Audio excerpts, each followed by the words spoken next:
Okay, so the Oscars are in a few days, and I just can't help but set myself up for some future embarrassment here. So I'm going to go through all of the Oscar categories, give my predictions and my reasoning. And of course, we're going to start right here at the most important category, Best Picture. So this is not an easy category this year. For a long time, it seemed like it was going to be The Power of the Dog for sure. As you can see, Gold Derby does not agree that it's going to be Power of the Dog anymore. Now that Coda has won Best Picture at the PGA Awards, it's actually taken a slight lead here. It's actually a virtual tie in the odds, and that's pretty much how I feel about it. Uh, I don't know if I'm ready to completely abandon the idea of Power of the Dog winning, but it's really hard to deny Coda's strength. Clearly, it can perform well on a preferential ballot. I mean, it won at the Producers Guild, and my God, what a run it's been. This is so tough. My brain says Power of the Dog. My heart says Coda. I guess that's kind of a metaphor for how people feel about the films. But it really seems that Power of the Dog is a lot more polarizing than Coda is. And Coda is on such a massive momentum swing right now. Like, this is the time to buy in on Coda. So I'm going to put Coda at number 1. And of course, Power of the Dog at number 2. I really don't see anything else beating either of those. I know Belfast and King Richard can do well on a preferential ballot. Personally, I would put King Richard above Belfast. I think King Richard has a stronger appeal, and Belfast has just completely fizzled out. So that's, in fact, how I'm going to do it. As for the rest, there's really no... I just don't see any of these winning. Dune could probably get some love from the techs, as could Nightmare Alley, but really nothing else here is going to win. And I guess, yeah, West Side Story next. And then you can put the rest in any order. These are the only ones with any chance of winning, and really it's just going to be one of these top 2. Anything else would be a massive shock. So we're going to move on here to Best Director. This one's a lot more straightforward. It's Jane Campion, all the way. People who like Power of the Dog will vote Jane Campion. People who don't like Power of the Dog, they still tend to vote Jane Campion. I mean, she's won every single precursor. She has no competition. This might be different if Sean Hayter, the director of Coda, was nominated, but she's not, so this is a Jane Campion category all the way. I think I would probably put Spielberg next. I think people are really appreciating his craft in West Side Story, more so than something like a Kenneth Branagh or a Paul Thomas Anderson. And really beyond that, again, there's no other possible winner. It's going to be Jane Campion. So let's move on to Best Actress here. This is another truly chaotic category. If you ask Gold Derby, they seem very confident in Jessica Chastain. I'm not so confident. I would not put Kristen Stewart in 4th place. I think people have been severely underestimating her all season just because she got snubbed by SAG. Just like Coda, she's been running a very late stage campaign. She has been everywhere. She's been at every event. And I guess to be fair, so has Jessica Chastain. But I really think Kristen Stewart is being underrated. I will put Chastain number 1 because she just has the momentum right now. Oscar voters who don't know how to vote are going to be biased toward the SAG win. And, you know, it's hard to take into account Critics' Choice because they're just copying all the other precursors, but people do pay attention to them. So I put Jessica Chastain first, and I'm putting Kristen Stewart in 2nd place. You know, if she ends up winning, I'm going to be kicking myself for not putting her in 1st, but at least if she loses, I won't look like a fool. In 3rd place, I'm putting Penelope Cruz. No, this is not because she's on all the anonymous Oscar ballots. It's just because I don't see a path for Olivia Colman or Nicole Kidman, especially Kidman. I think Olivia Colman, she's in a solid 4th. People like Olivia Colman. She just won an Oscar a few years ago. She just got nominated again last year, and she doesn't campaign, is the thing. I think she won in 2018 for reasons other than her campaigning, and I think you need a strong campaign this year. And that has not worked out for Nicole Kidman, who hasn't won anything since the Golden Globes. God, I feel like the two of these combined, Kristen Stewart and Penelope Cruz, are more likely than Jessica Chastain. Like, I'd say Chastain has like a 35% chance to win, and then Kristen Stewart is 30, and then Penelope Cruz is 25, and then whatever the remainder is, you probably give it back to Chastain, actually. But however you do the math, the two of these I think are more likely. This is a chaos category, just like last year. Moving on to actor, again, this is another easy one. Will Smith is gonna win this. I mean, the Academy likes him. He's a big celebrity. He's got the narrative of him being due, which is also kind of Jessica Chastain's narrative for some reason, even though Chastain's like 44? I think Chastain's got time. Will Smith, who knows how many Oscar movies he's got left in him. He's been struggling. He needs the W. Past him, I'm actually not going Benedict Cumberbatch. I think Benedict Cumberbatch has basically dropped out of the race. He's got to do reshoots for Doctor Strange. He couldn't even win at BAFTA, and he's the most British person on Earth, so I think he's out. I think number 2 is a slightly less British person, Andrew Garfield. Just like Kristen Stewart, he has been everywhere. He's showing up. He's mingling with people. He's taking photos with the voters. He's kissing the babies. I don't think he'll beat Will Smith, but I do think he's a solid yet distant number 2. And then from there, Cumberbatch is still going to be in a potential Best Picture winner. I mean, that still has some power. He certainly has the critics' advantage, but I think he's slightly below Andrew Garfield. And then Denzel and Javier Bardem, no chance for either of them. No way. Denzel will get his 3rd Oscar at some point, but this is not the year. Supporting actress, just like actor, we've got a very solid established frontrunner here in Ariana DeBose. Sometimes you can kind of experience the curse of the frontrunner, where people will get tired of you. People don't seem to be getting tired of Ariana DeBose. She just keeps on winning, and there's really none of these people who have shown up to take her down. I think my number 2 is going to be Anjanou Ellis. She's an industry vet. Will Smith has been propping her up in a lot of his speeches, and you're starting to see a lot of respect for her. She's sort of Ariana's going to win, but Anjanou Ellis gave a great performance. And that's why I'm putting her at number 2, just based on how people are talking about her. And then I think it's fair to put Kirsten Dunst at 3, but I think I would be shocked if it's anybody but Ariana DeBose. If somebody's going to beat her, it's going to be Anjanou Ellis, and then nobody else really has a chance. And you're going to see similar comments here in supporting actor. Troy Kotsur, he was the number 2 for a while behind Cody Smith-McPhee, and then with Apple pushing hard for actor support for Coda, when Coda won Best Ensemble at SAG, it also won supporting actor, and that's what pushed Troy Kotsur into the number 1 slot. And since then, he hasn't really been losing anything. He's been everywhere. People love him. People love his speeches. They're very good. They're very charming. And it's just, that's where the momentum is.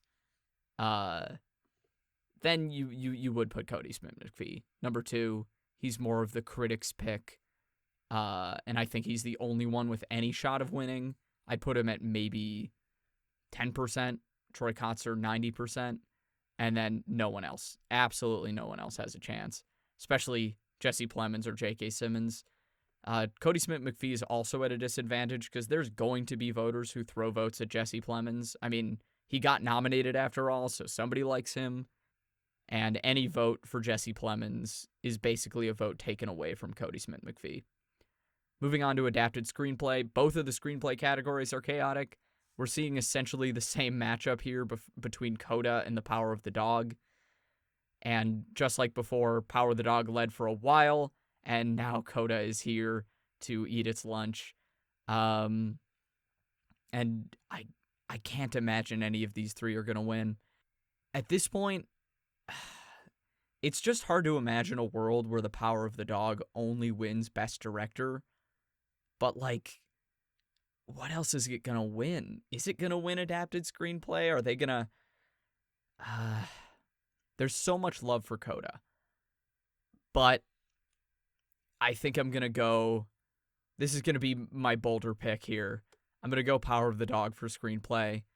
I think that's a category that's always considered a little more intellectual. And I think the biggest argument against Coda is that it's a simpler film. The Power of the Dog is more complex. It's more layered. There's a lot of subtext.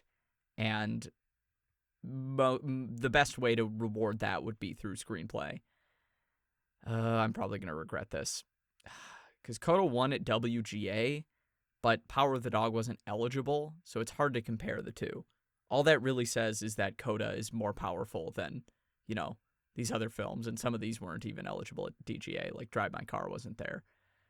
But Coda, of course, is number 2, and then the rest don't matter. The rest are not going to win. Ugh, I hope I don't regret that. Original Screenplay, just as chaotic. I mean, what is this category? I would say 4 of these could win. I don't see King Richard winning. I think the King Richard fans are going to be content with it winning actor. That's already pretty locked up, and the Oscars like to spread the wealth. They don't tend to just vote one film down the line. There's no more big sweeps like we had in like the 50s. But as far as the winner, God, I don't know. Don't Look Up won at WGA. Belfast wasn't eligible. Don't Look Up beating Licorice Pizza at WGA is a bad sign for Licorice Pizza, but Licorice Pizza had all the momentum like a week ago. And then there's The Worst Person in the World, which is steadily climbing as like this spoiler. Like somehow these are all going to split the vote and The Worst Person in the World will come out on top. That I see less likely. But because of the WGA win, because it beat Licorice Pizza, I think my number 1 slot is between Belfast and Don't Look Up. I mean, those two just seem so strong. And something that's interesting about all 4 of these films is that whichever one wins, that's probably going to be the only win that these films get. Worst Person in the World, well, you'll see Worst Person in the World is not going to get anything else. We've already covered Licorice Pizza's only 2 other nominations, Best Picture and Best Director, and it's got no shot. Don't Look Up's not going to win Best Picture, and I don't think it's going to win anything below the line. And then Belfast, same deal. It's not going to win Supporting Actor. It's not going to win Picture or Director, and it's not going to win any techs. I'm not a big fan of Don't Look Up, and I think Belfast has gotten a more negative reception among Academy members who skew a little older and a little more willing to be taken by something like Don't Look Up. So I'm going to put Don't Look Up first, then I'm going Belfast. And honestly, it's so hard to put Licorice Pizza in 4th place here. I'm very tempted to, just because I see more of a surge for Worst Person in the World than Licorice Pizza. But the Licorice Pizza factor that is not really in play at the other award shows is Paul Thomas Anderson. He does not have an Oscar. This is like his 11th or 12th nomination. He's not going to win Picture or Director. And for that reason, I got to put Licorice Pizza in 3rd, Worst Person in the World in 4th, and then King Richard in last. This is such a rough category. It's so tough. Moving on to cinematography. Why are these all so difficult? This is such a crazy year. This is truly wild stuff. There's a narrative for Power of the Dog. Ari Wegner would be the first woman ever to win this category. This category has been almost completely male exclusive until like 2017 when Mudbound got nominated. And I don't know if there's been any other female cinematographers between then and now, but that's a very compelling narrative. Fixing the gender imbalance of the Oscars is something that's on a lot of voters' minds. But this is this is a tech category, and Dune is so strong with all the techs. I wish it would be Tragedy of Macbeth. I think that would be my win, but I got to put Dune first, Power of the Dog second. I don't know if the Tragedy of Macbeth can even finish third. I think it's West Side Story and then Nightmare Alley. Those two just have broader support. They have more tech nominations. And Apple is putting all of their money into Coda. Tragedy of Macbeth is another Apple film, so sometimes you just gotta look at where the money is. Yeah, every single one of these ballots just feels dirty. I'm like, no, I just want to switch them over and over again, but I gotta lock in some picks. So we're gonna move on to costume design. This one I'll feel less bad about. This is gonna be Cruella. It's won all the important precursors. It hasn't shown any weakness. Then I would put Dune second, just because it's Dune, and this is a tech award, and Dune is very good at that. I don't really see anything else winning. For some reason, I want to put Cyrano third, because I think there was a lot of love for that movie, but MGM just completely botched the campaign. And I think now that some Academy members are actually watching it, they're going to be willing to put it highly, but that's not going to be enough for me. I'm going Nightmare Alley fourth. I've been seeing a lot of love for that, not just on the anonymous ballots, but once it debuted on HBO Max, people were really digging the look of it. And then I got to put West Side Story fourth and Cyrano fifth. West Side Story is just the stronger film, and MGM is not going to suddenly go all in on Cyrano now that it got that one nomination. Film editing. Here we are, back to another just wacky category. I would like to think that Don't Look Up couldn't win, but I'd be fooling myself if I said that was impossible. The real question here is, can anything beat Dune? King Richard pulled a pretty big upset at a precursor. West Side Story won it at Critics' Choice, which is funny because it's not nominated at the Oscars. And then there's Power of the Dog, which, as a serious Best Picture contender, kind of has a leg up in editing. People tend to joke that the best editing category is really just what was my favorite film among the editing branch. It's interesting that King Richard has done so well in editing. That's not a film with very flashy editing. And I'd say the same about Power of the Dog, but at least that's like a major, serious contender for the win for Best Picture. Tick, Tick, Boom, also very flashy. People like musicals in these, and there's no West Side Story to split the musical vote here. I'm going to kick myself if King Richard wins this, but I'm going to go Dune, Power of the Dog, Tick, Tick, Boom, then King Richard. I think that Dune is just too strong in the text. People are going to vote down the line Dune. It seems too obvious to overlook. And then Power of the Dog, just on Best Picture power. Tick, Tick, Boom had like creative editing. It was very showy. And that's how it got into Best Editing without a Best Picture nomination. You'll notice all four of the others are Best Picture nominees. Tick, Tick, Boom probably finished 11th place, but for what it matters, it wasn't nominated. Like, you could probably switch these. No, I got to keep it this way. Makeup and hairstyling. I mean, this could be Dune. I never count out Dune in any of these categories. Nothing below the line. But Eyes of Tammy Faye is so obvious. I mean, there's nothing Academy voters love than you replace the word best in the category title and make it most. Most makeup and hairstyling. Same with most editing, most costume design. And the Eyes of Tammy Faye, it literally opens on a shot of the eyes of Tammy Faye putting on her makeup. There it is. And then every review is like, Jessica Chastain was transformed, unrecognizable. And for some reason, that's usually to credit the actor, which is funny because that is the work of the makeup artist. But this kind of transformative makeup just gets the Academy going. From there, I'm going to go Dune, just because it's Dune. And then I'm going Coming to America third. I don't think the makeup in Cruella was very showy. and Disney has better things to spend their campaign money on.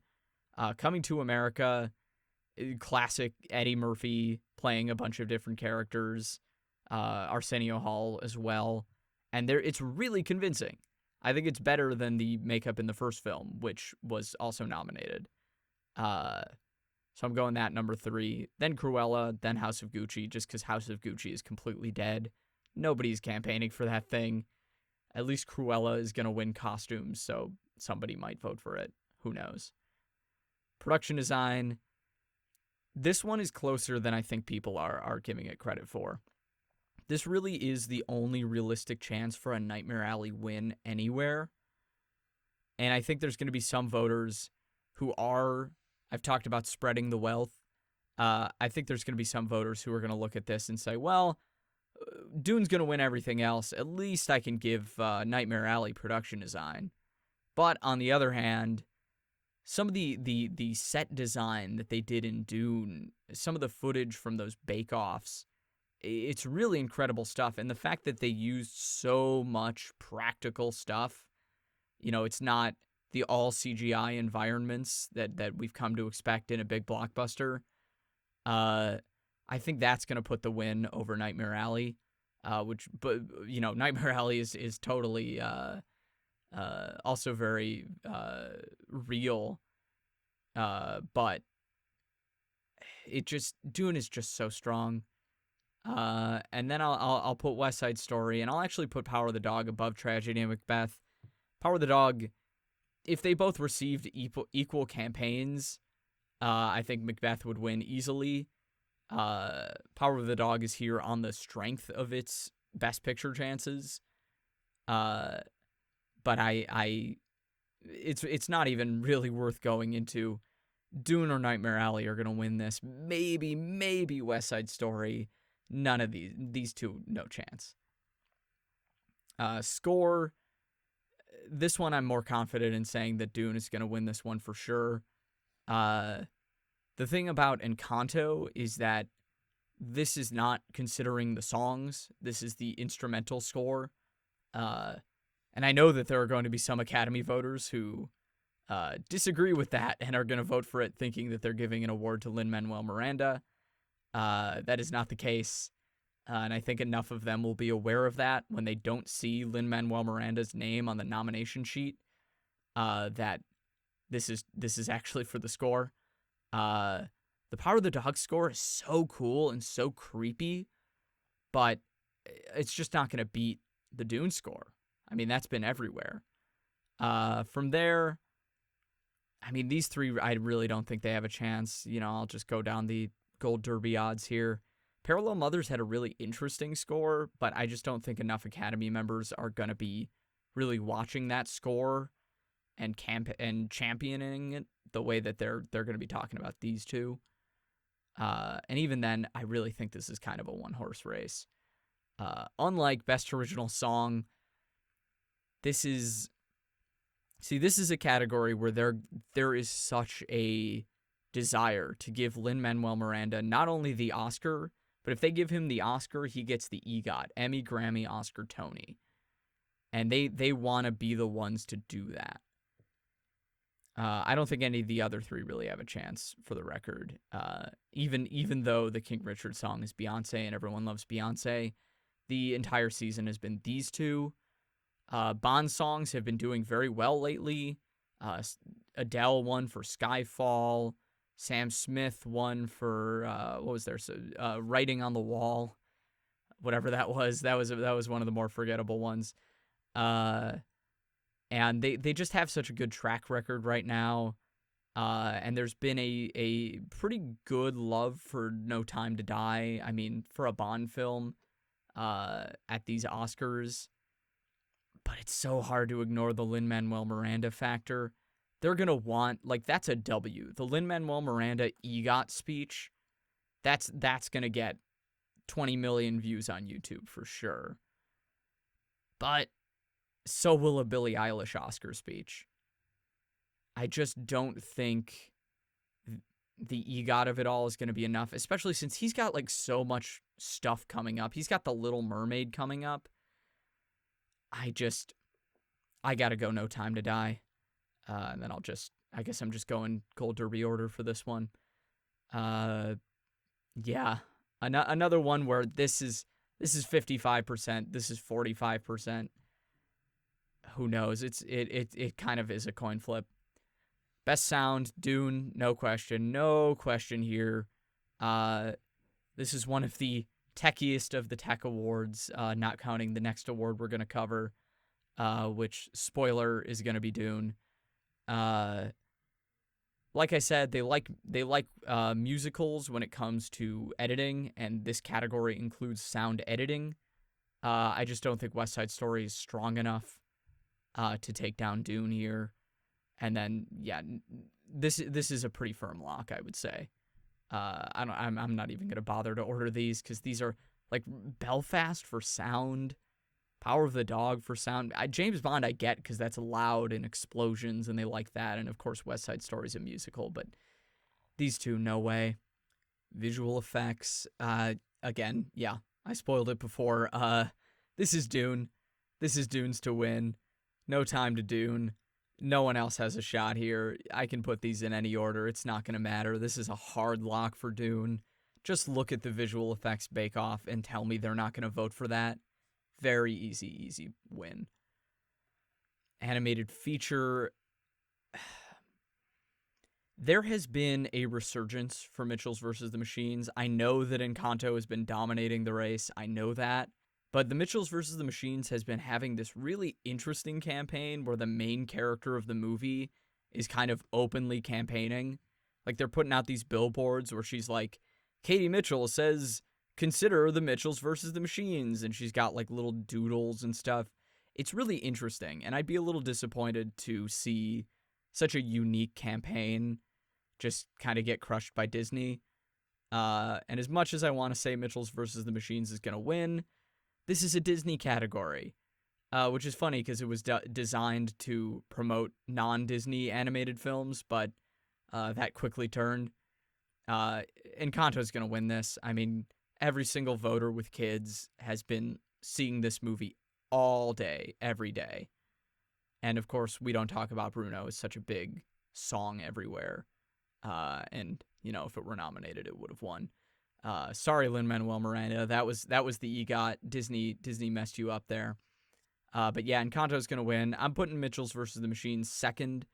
It did pull a bunch of upset wins at the Annie Awards, and those aren't always the best predictor of the Oscars. They go a little more artsier. They go a little more towards the critics. But it's a good sign for its chances at being the rare spoiler here. And then Flea third, just because Flea's great. Everyone loves Flea. It's nominated in 2 other categories, which is very rare for an animated feature that isn't from Disney. But we'll cover it when we get there. Right now, documentary feature. Summer of Soul has just kind of been sitting pretty for a while. It hasn't really... Flea is its only challenger. I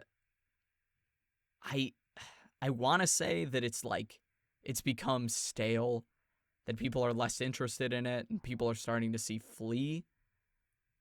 But I really don't have any evidence to back it up. I gotta go Summer of Soul first, then Flea. Having seen these 3, I don't think anybody's seen Writing with Fire. This was so hard to find. And I don't think Academy members are gonna, because literally no one is talking about Writing with Fire, I don't think they're gonna go for it, which is a shame because I loved that film. That was great. You should check out my review of it. Hatiko won some kind of precursor recently. I really should have looked that up before this. That's why I'm assuming it's number 2 here. But I'm gonna throw Ascension in at number 2 and Attica at 4. Just because I think Ascension's really pretty, and I don't think any of these 3 are gonna win, so it kind of doesn't matter. But you know, there's a part of me that thinks that Academy members are gonna see that film and be struck with the filmmaking, and some of them will throw it some votes, which won't matter because one of these 2 is gonna win, and it's probably gonna be Summer of Soul. Now, international film, unfortunately, is Flea's last shot, and there's no way. This is a Drive My Car category. I mean, it's not even close. Drive My Car has the Best Picture nomination, and Best Director, and Best Adapted Screenplay. There's no, like, this is this year's Roma, this year's Parasite.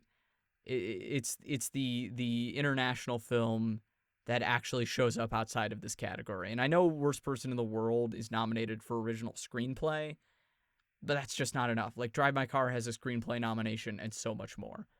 So I'm going to put that at number 2 and then go down Gold Derby odds.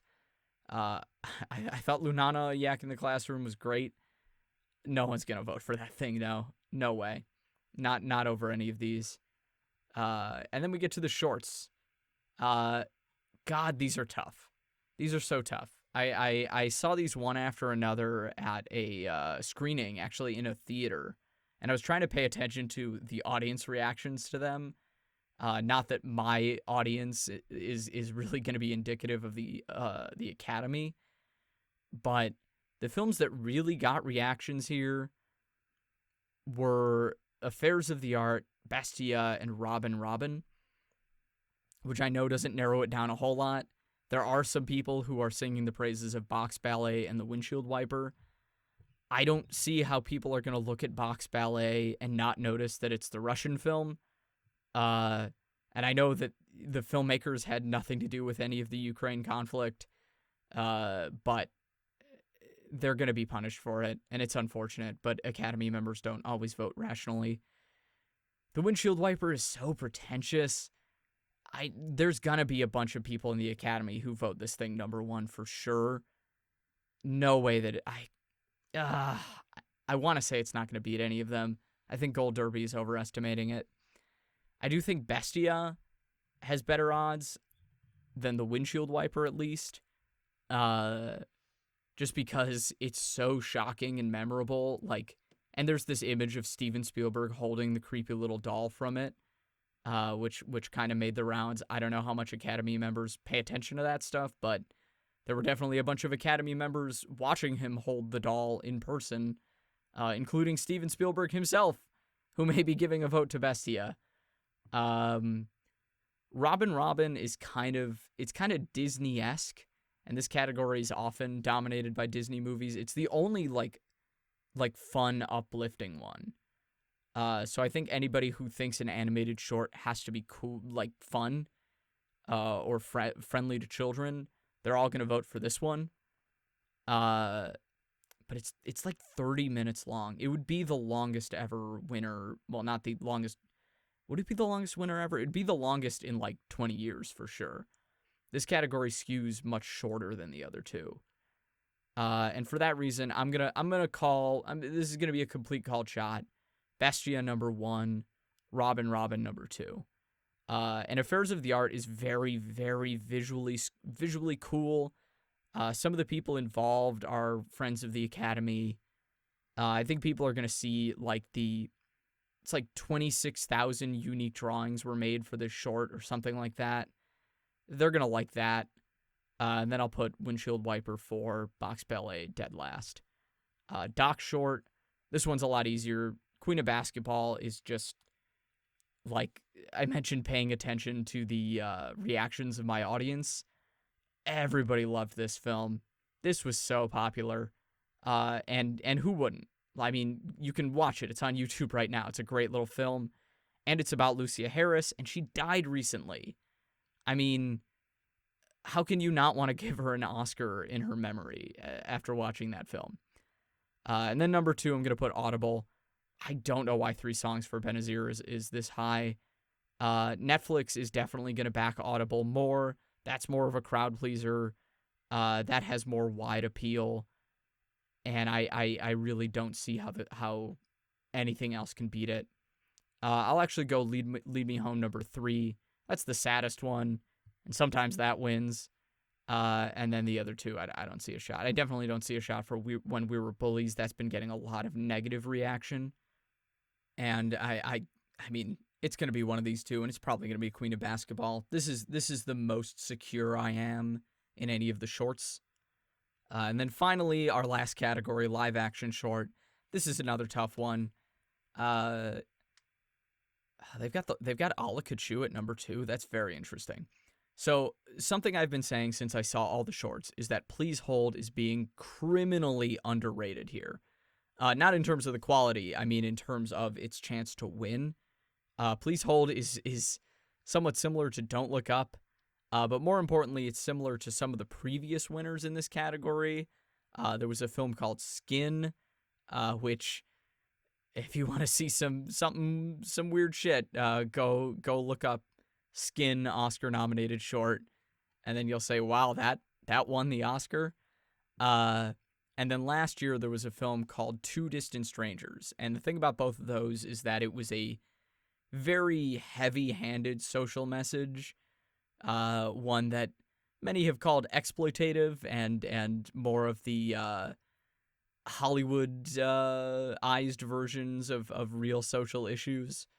And I think Please Hold definitely fits that mold. And I think the difference between that and something like The Long Goodbye, which is also taking on social issues, is Please Hold is funny. Please Hold has jokes. Our audience laughed at that one more than any of these ones. And I think it's going to stick in people's heads more. It also had some, like, some real production value to it. There was CGI. It took place in the future. I'm gonna go down with the ship with Please Hold. I know it's probably gonna be The Long Goodbye because it's got Riz Ahmed in it, and if it wins, Riz Ahmed's a producer, so he will win an Oscar if this wins, and that can't be discounted. But this has got to be like I got to end on my boldest prediction here. I'm gonna go A La Kachu number 3. That was a very fully formed story. There's something that happens with these live action shorts where they're kind of made as a pitch, like, hey, isn't this a cool story? You want to make this into a full feature film? And those are usually, this was definitely the most fully formed of them. And then I'll go The Dress, just because On My Mind is clearly the weakest. No offense to the makers of that film, but it just had a lot less to say than any of these others. So those are my predictions. That's my full list. I'm very curious what you guys think are going to win, and especially what you think I'm wrong about. I would love to hear about that in the comments. And good luck on Oscar night, because everyone's heart is going to be broken. We're going to have a lot of surprises. And we'll see if anything that I put in last place actually comes through. All right. Thanks for watching.